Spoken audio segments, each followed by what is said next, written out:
Hello everyone, welcome to another conversation with Professor Choi. Today I have another video for you on my series on investing for beginners. I don't know why it took me so long to talk about taxes when you're investing, but the other day I had someone who called me and asked me if they had to pay taxes on the money that they gain in the stock market when they were trading, and the answer is yes. You have to pay income taxes and capital gains taxes. So basically, every time you make money on your money, it doesn't matter where you put it, if you have it on Bitcoin, or if you have it on any other cryptocurrency, or if you made a real estate gain, for example, or if you invest in the stock market and you make money by trading, then you have to declare all of that income, all of that gain. All right, so today I'm going to be explaining some of the basics of that. And of course, the best way to know this for sure is to talk to your accountant when you're doing your taxes. But today is just an explanation for you to kind of understand how these taxes are taxed. So, what exactly are going to be your taxes? This explanation, by the way, is for the United States. I'm pretty sure lots of other places have their own tax laws. So, this explanation is for the United States. So in the US, basically all income has to be declared. And I like to say that because most people don't really understand that you do have to declare pretty much every type of income. Now, whether you declare or not, that's a different story, and you should, but it has to be declared by law.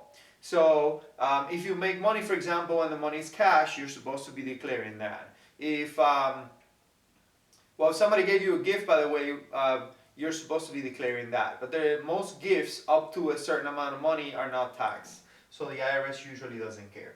In any case, I'm going to be using this term called ordinary income. And most types of income that you receive are basically taxed, and the majority of that income is taxed at what we call the ordinary income tax. Now, the ordinary income is the one that most people are familiar with, which is basically these tax brackets in the US.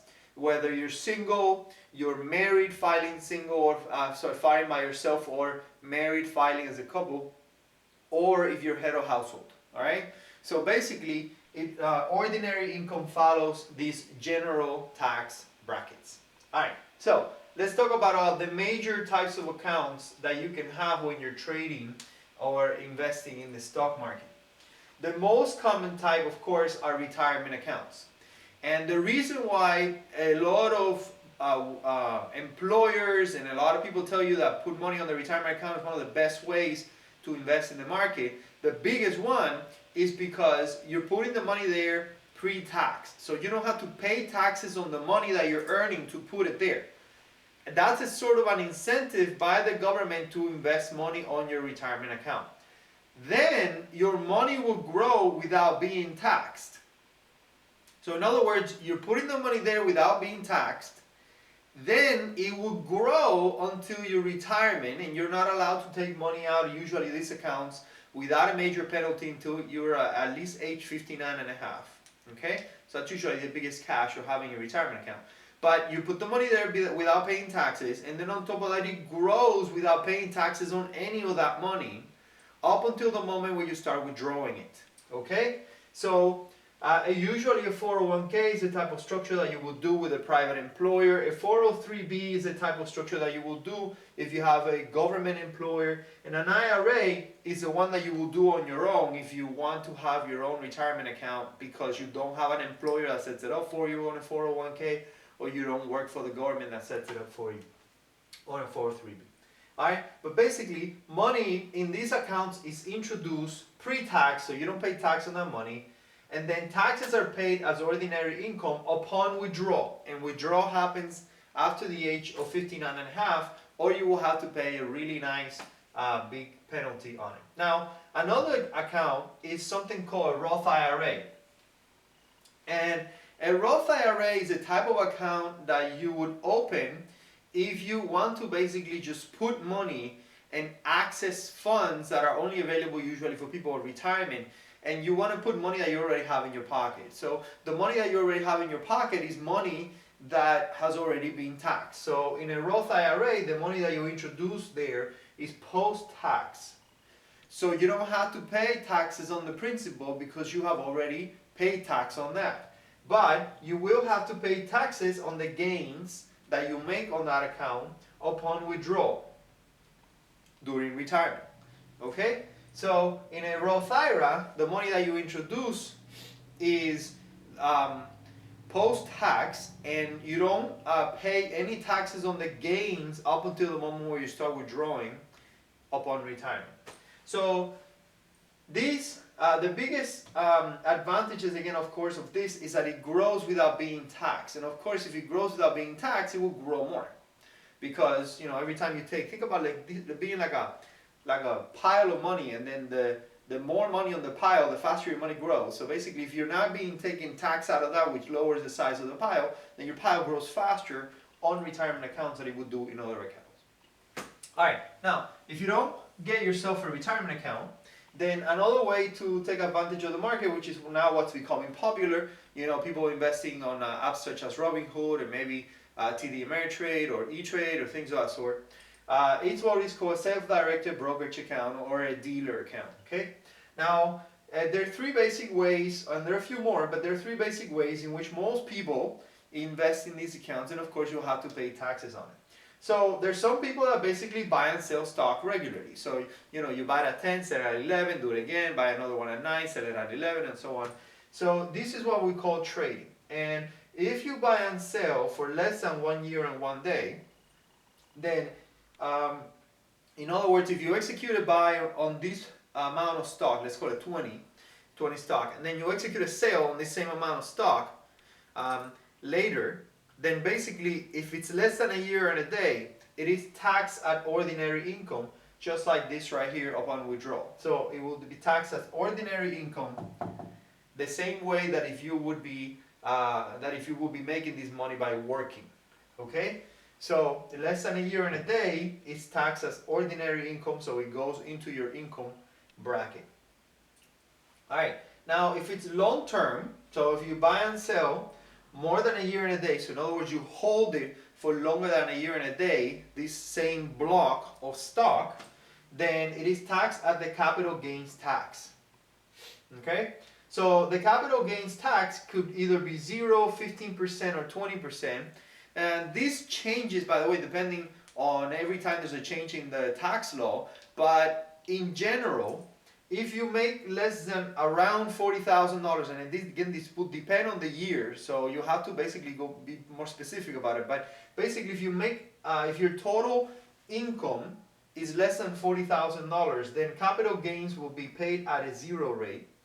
If your income is between $41,000 and $440,000, then it is taxed at around 15%. And if you make more than $440,000 a year, then it is taxed at 20%. And those are the three basic brackets for capital gains tax. And you pay capital gains tax if you buy and hold the stock for longer than a year and a day. So in other words, it's like you buy 50 today and you don't sell it until longer than a year and a day from today. Any gain that you make on that will be taxed at the capital gains tax. Now, it becomes important the type of tax selection that you do on your brokerage account. Now, there are three basic types of tax selection you could do on your brokerage account to for your accountant to basically be able to figure out the cost of your stock in order to calculate this stuff. Okay, so there is FIFO, there is LIFO, and then there's average. So FIFO stands for first in, first out. LIFO stands for last in, first out, and then there's the average. Okay, now it doesn't matter which one you pick, by the way, but most accountants tell you if you pick, say, FIFO, stick with it and don't change it because it makes them their life easier. So I have FIFO, by the way, just, you know, because it's the one that I picked and that's it.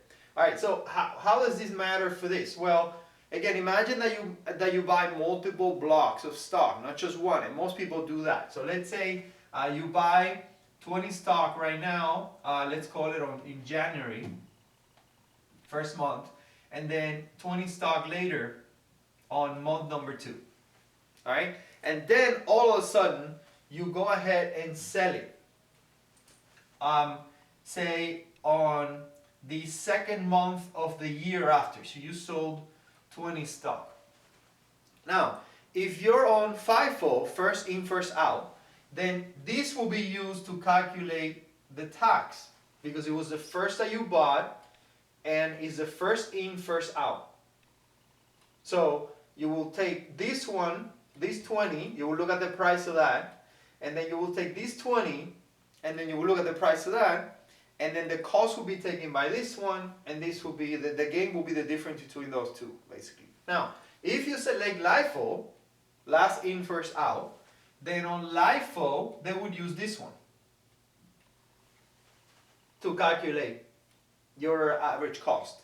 And if you select average, then an average will be calculated between the price of this, and then that will be used in order to calculate your taxes for that. Okay? So again, it doesn't quite matter which one you pick, but when you do pick, stick to it for life. It make your accountant's life a heck of a lot easier. And it would avoid you from getting in trouble with the IRS. Alright, now, dividends. It is important for people who invest to have at some point some dividend stock in their portfolio. And the dividend stock will be charged a different type of tax. So it depends on whether you have what we call ordinary dividends, and the majority of dividends are ordinary dividends. They are usually taxed as ordinary income. So again, it goes into your income bracket, so it just gets piled on income, and then you pay that depending on your income bracket. If you get what is called qualified dividends, and some dividends are what we call qualified dividends, then they are taxed at the capital gains tax rate. Okay? So it will be taxed at this particular rate versus the ordinary income tax bracket. Another question that somebody asked me was, well, if I lose money in the stock market, can I deduct it? And the answer is yes. If you lose money on your trading, you can deduct that from your income. So basically, if you if you worked and you made $60,000 on that year, but you lost, say, $10,000 in trading, then you deduct that from your income, and it lowers your income and also, of course, your tax liability because you will be at a lower marginal bracket for your money. All right. Again, the best way to answer your particular question is really to talk to your accountant. But at least I hope my video today help you understand a little bit about how taxes are paid when you invest in the stock market. And again, this example is for the United States. Now remember, if you like my videos, I'm Professor Choi, and please click on like and subscribe if you can. Have a good one, and thank you for sticking around.